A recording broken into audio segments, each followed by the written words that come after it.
Hello guys, I am doctor Pratibha and welcome to VT biology. बच्चों, आज हम आपकी क्लास 9th की साइंस का चैप्टर नंबर 6 करने जा रहे हैं, जिसका नाम है टिश्यूज़। इस वीडियो में मैं कवर करूंगी what are tissues and how plant tissues are different from animal tissues. तो चलिए बच्चों, विदाउट टाइम वेस्ट किए हुए लेट्स गेट स्टार्टेड। तो बच्चों, जब हमने सेल चैप्टर पढ़ा था तो वहाँ हमने देखा था कि ऑर्गेनिजम्स को basically on the basis of number of cells दो कैटेगरीज में डिवाइड किया गया है। पहली कैटेगरी है बच्चों यूनिसेलुलर ऑर्गेनिजम्स की। यूनि मतलब वन, यानी कि जिनकी बॉडी केवल एक सिंगल सेल से मिलकर बनी है, उन ऑर्गेनिजम्स को हमने यूनिसेलुलर ऑर्गेनिज्म का नाम दिया है, जैसे कि अमीबा। और दूसरी कैटेगरी है बच्चों मल्टी सेलुलर ऑर्गेनिजम्स की। मल्टी मीन्स मैनी, यानी कि जिनकी बॉडी बहुत सारी सेल से बनी होती है, उन ऑर्गेनिज्म को हम मल्टी सेलुलर ऑर्गेनिज्म बोलते हैं, जैसे कि एनिमल्स, प्लांट्स और इवन हम ह्यूमंस भी मल्टी सेलुलर ऑर्गेनिज्म की कैटेगरी में आते हैं।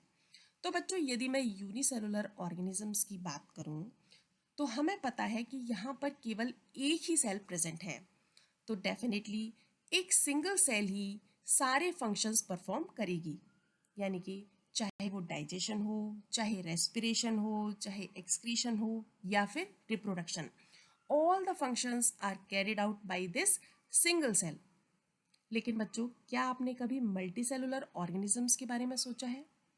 देखिए बच्चों, इन यूनिसेलुलर ऑर्गेनिज्म तो बेचारी एक ही सेल है, तो इसी सेल को सारे फंक्शंस परफॉर्म करने पड़ रहे हैं। लेकिन in case of multi cellular organisms million of cells में बी प्रेजेंट, तो वहाँ क्या होता होगा? तो बच्चों, वहाँ कॉन्सेप्ट आता है टिश्यू का। तो चलिए बच्चों, टिश्यू को समझते हैं। तो बच्चों, इन मल्टी सेलुलर ऑर्गेनिज्म कुछ सेल्स मिलकर एक ग्रुप बना लेती हैं, या फिर हम कह सकते हैं कि एक क्लस्टर बना लेती हैं, और ये क्लस्टर एक स्पेसिफिक फंक्शन को परफॉर्म करता है। सिमिलरली कुछ अदर सेल्स मिलकर एक दूसरा ग्रुप बना लेंगी, और ये दूसरा ग्रुप कुछ अदर स्पेसिफिक फंक्शन को परफॉर्म करेगा। चलिए मैं आपको एक एग्जांपल देती हूँ। देखिए बच्चों, आपकी क्लास में बहुत सारे बच्चे होते हैं, बट आपने कभी ध्यान दिया होगा तो आपने देखा होगा कि some students are very good in sports. तो जब भी आपके स्कूल में कोई स्पोर्ट्स का कंपटीशन होता है, these students use to participate in that sports competition. तो हम उन बच्चों को एक नाम दे देते हैं, हम उन बच्चों को एक ग्रुप में रख देते हैं और हम बोलते हैं कि वो बच्चे स्पोर्ट्स वाले ग्रुप में हैं। सिमिलरली कुछ स्टूडेंट्स ऐसे होते हैं जो म्यूज़िक में अच्छे होते हैं, तो जब भी आपके स्कूल में कोई म्यूज़िक का प्रोग्राम होता है, these students use to participate in that program. तो हम उन स्टूडेंट्स को एक ग्रुप में रख देते हैं और हम बोलते हैं कि वो बच्चे भाई म्यूज़िक वाले ग्रुप में हैं। Similarly in multi cellular organisms कुछ सेल्स एक पर्टिकुलर फंक्शन को करने में स्पेशलाइज्ड होती हैं, और जब ये सेल्स आपस में मिलकर एक ग्रुप बना लेती हैं, उस ग्रुप को हम नाम दे देते हैं बच्चों टिश्यू का।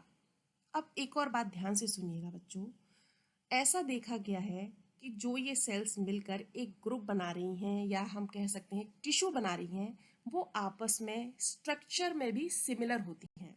इसलिए यदि हम टिश्यू को डिफाइन करना चाहें तो हम कह सकते हैं कि tissue is a group of cells that are similar in structure and perform a particular function. Clear? तो बच्चों, यदि आपको इतनी बात समझ में आई है तो आगे थोड़ा ध्यान से सुनिएगा, क्योंकि हम इम्पॉर्टेंट टर्म अब डिस्कस करने वाले हैं।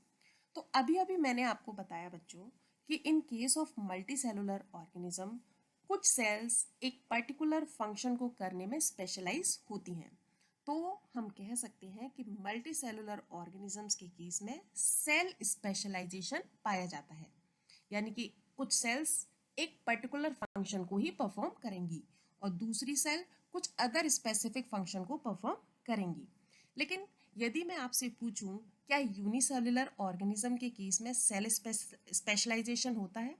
डेफिनेटली नहीं, क्योंकि हमने देखा था कि वहाँ पर एक सिंगल सेल ही सारे फंक्शंस परफॉर्म करती है, यानी कि वहाँ पर सेल स्पेशलाइजेशन नहीं होता है।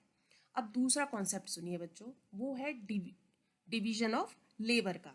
देखिए, हमने देखा कि मल्टी सेलुलर ऑर्गेनिजम्स के केस में कुछ सेल मिलकर एक फंक्शन परफॉर्म करेंगी, दूसरी सेल्स मिलकर कुछ दूसरे स्पेसिफिक फंक्शन करेंगी, यानी कि यहाँ पर डिवीजन ऑफ लेबर भी पाया जाता है।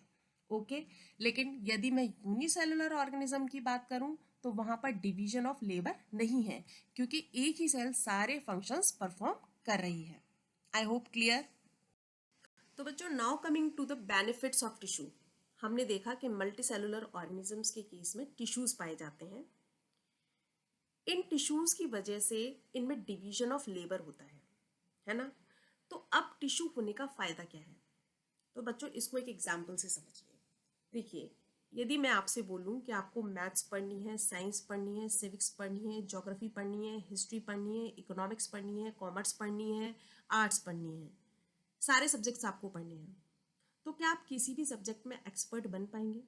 आप क्या करेंगे? आप सारे सब्जेक्ट पढ़ेंगे, आप हर एक सब्जेक्ट के बारे में थोड़ा थोड़ा समझ भी जाएंगे, लेकिन ऐसा नहीं होगा कि आप सारे सब्जेक्ट के एक एक्सपर्ट बन जाएं।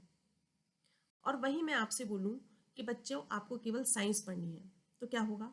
आप अपने सारे एफर्ट, सारा टाइम, सारी एनर्जी साइंस पढ़ने में लगाएंगे, और एक ऐसा समय आएगा जब आप साइंस के एक्सपर्ट होंगे। तो वही होता है बच्चों टिश्यू होने की वजह से। टिश्यू होने की वजह से क्या होता है कि एक टिश्यू एक पर्टिकुलर फंक्शन को कर रहा है, दूसरा टिश्यू एक दूसरे फंक्शन को परफॉर्म कर रहा है। तो डेफिनेटली जब हमें पता है कि एक टिश्यू को केवल एक ही फंक्शन परफॉर्म करना है, तो वो अब इस फंक्शन को बहुत एफिशिएंटली परफॉर्म करेगा। सिमिलरली जब दूसरे टिश्यू को पता है कि मुझे केवल यही काम करना है, तो डेफिनेटली वो क्या करेगा? वो उस फंक्शन को बहुत एफिशिएंटली परफॉर्म करेगा। तो इसीलिए टिश्यू होने की वजह से मल्टी सेलुलर ऑर्गेनिज्म अपने फंक्शंस को बहुत एफिशिएंटली परफॉर्म कर पाते हैं। तो यही है बच्चों बेनिफिट्स ऑफ टिश्यूज। तो बच्चों, आइए अब हम बात करते हैं प्लांट टिश्यूज और एनिमल टिश्यूज की। आपको क्या लगता है, क्या प्लांट टिश्यू और एनिमल टिश्यूज एक जैसे होते होंगे या फिर डिफरेंट होते होंगे?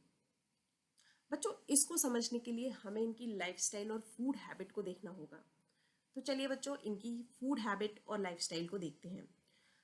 तो बच्चों, प्लांट्स हमने देखा है स्टैटिक होते हैं, यानी आपने कभी भी एक प्लांट को एक जगह से दूसरी जगह मूव करते हुए नहीं देखा होगा।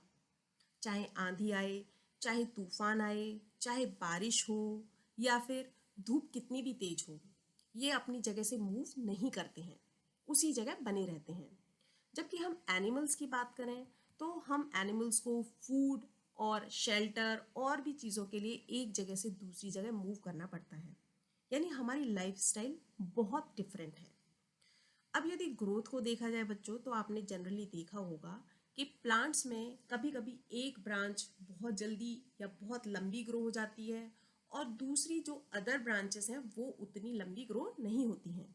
यानी प्लांट्स जो होते हैं वो एक यूनिफॉर्म ग्रोथ नहीं शो करते हैं। It means plants generally show non uniform growth. जबकि एनिमल्स के केस में क्या होता है बच्चों, एनिमल्स में आपने कभी भी नहीं देखा होगा कि हमारी लेग्स बहुत लंबी हो गई और हमारे जो हैंड्स हैं वो बहुत छोटे रह गए, या फिर हमारे हैंड्स बहुत लंबे हो गए और हमारी लेग्स छोटी रह गई। ऐसा नहीं होता है। हम एनिमल्स में एक प्रपोर्शन में ग्रोथ होती है। It means we show uniform growth. अब चलिए बच्चों, फूड हैबिट की बात करते हैं। हमें पता है plants can synthesize their food by the process of photosynthesis, they are autotrophs. But animals की बात करें बच्चों, तो we are dependent on other organisms for our food, we are heterotrophs. तो बच्चों, अब आपने देख लिया कि लाइफस्टाइल और फूड हैबिट की बात की जाए तो हम एनिमल्स प्लांट से बहुत डिफरेंट हैं। तो डेफिनेटली हमारे जो टिश्यूज़ हैं वो प्लांट से ऑल टुगेदर और वीकेंड से बहुत डिफरेंट होंगे। तो ये हमारे लिए बच्चों एक सैड न्यूज़ है, क्योंकि हमें प्लांट टिश्यू अलग पढ़ने पड़ेंगे और एनिमल टिश्यूज़ अलग पढ़ने पड़ेंगे। So now we will see the basic difference between plant tissue and animal tissues. So as I discussed earlier बच्चों, plants are static. You have never seen a plant that can move. So अब बच्चों, plant यदि static है, it is okay for the plant if most of the tissues are dead. But at the same time, if plant is static, इसके लिए mechanical strength का या mechanically strong होना ज़रूरी है, क्योंकि तभी वो आंधी तूफान या बारिश को सहन कर पाएगा। अदरवाइज तो क्या होगा, जैसे ही बारिश तेज आएगी प्लांट टूट जाएगा। तो इसलिए मोस्ट ऑफ द जो टिश्यूज़ हैं in plants they are dead but supportive tissues. Why? To provide the mechanical strength. In contrast, animals are moving creatures. They move from one place to another place. And for movement, they require energy. हमने cell chapter में पढ़ा है बच्चों कि in case of cells mitochondria is the power generating organelle. तो definitely animals के case में most of the tissues are living. Clear बच्चों? अब आगे समझते हैं। देखिए बच्चों, प्लांट में अभी हमने डिस्कस किया कि plant growth is non uniform. Most of the growth if you see in the plant is in the shoot region और इन द रूट रीजन। अब यदि मैं लीफ या फ्लावर्स की बात करूं, they grow up to certain stage, after that the growth stop.